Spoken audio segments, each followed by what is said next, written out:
Kita berupaya adanya tikus tidak menjadi hama terhadap tanaman kelapa sawit.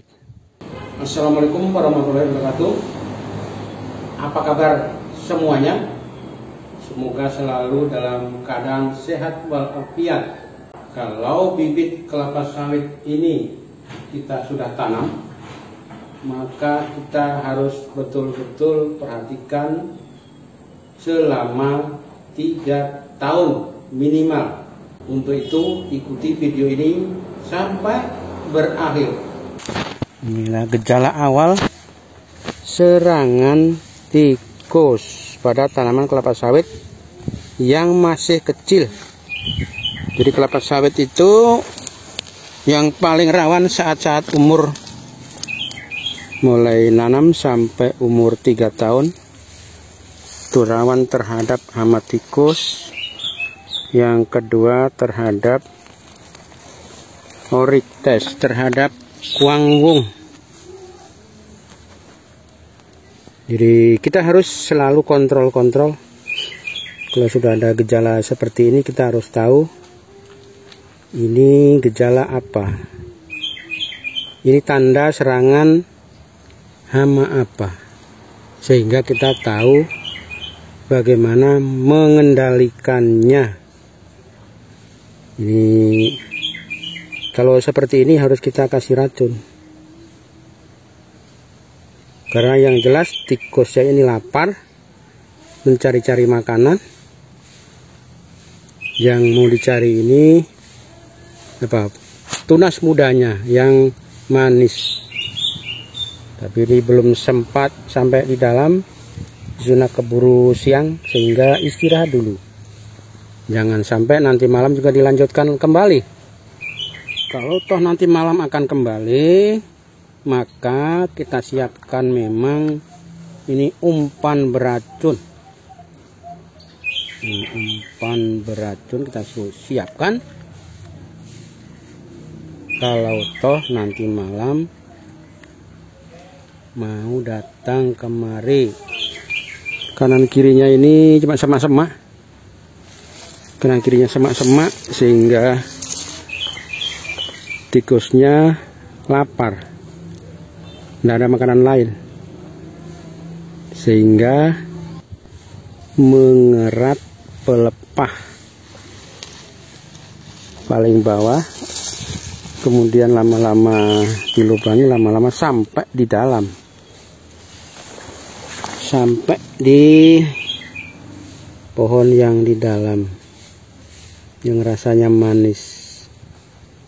Jadi kita harus segera mengantisipasinya. Ini di tempat yang lain seperti ini. Ini adalah digigit-gigit oleh tikus pelepahnya. Ini juga bekas masih baru ini. Kayak tadi malam ini. Tadi malam digerek-gerek tikus, dilubangi. Ini lama-lama sampai di akarnya ke sana. Berlubang. Jadi bertahap-tahap, tidak serangannya itu satu kali langsung rusak, tidak. Pelan-pelan, karena ini rupanya sudah agak keras. Tapi tetap nekat karena lapar. Karena ya tidak ada tanaman yang lain, tak ada tanaman apa, makanan yang lain, sehingganya tetap berusaha tikusnya akan menggerek sampai di dalam. Kita lihat yang lain. Oh, ini juga selalu di, nah tuh, bukan main, di atas kawat, masuk ke dalam kawat, kawatnya terbongkar, di dalamnya yang digigit-gigit. Inilah gejala serangan tikus. Jadi umur-umur 0 sampai 3 tahun rawan sekali terhadap hama tikus. Yang nomor 2, kuangwung. Lahan yang tidak ditanami tanaman seling, yaitu tanaman pengalih perhatian, yaitu ubi, tidak ditanami. Banyak serangan tikus kelapa sawit yang baru ditanam, tapi beda dengan yang ditanami ubi. Ini rupanya aman-aman, tiada gejala serangan tikus. Kelapa sawitnya aman-aman karena yang dimakan adalah ubi.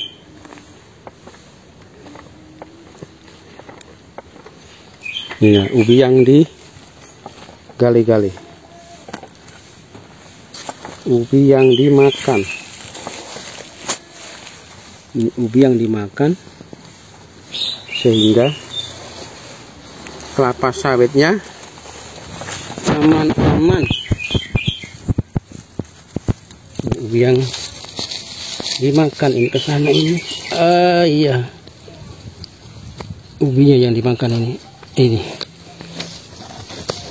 Iya,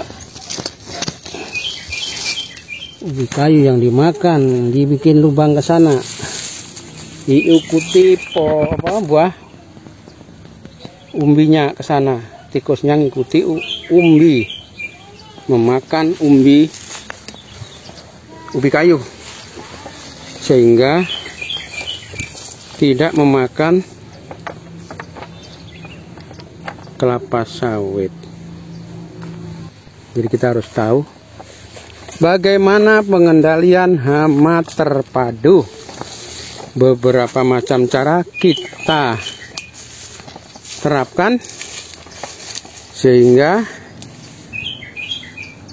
lingkungan tetap terjaga, lingkungan tetap seimbang antara hama, antara musuh alami, antara tanaman yang dimakan, seimbang, sehingga tanaman pokok kita aman-aman dari gangguan hama.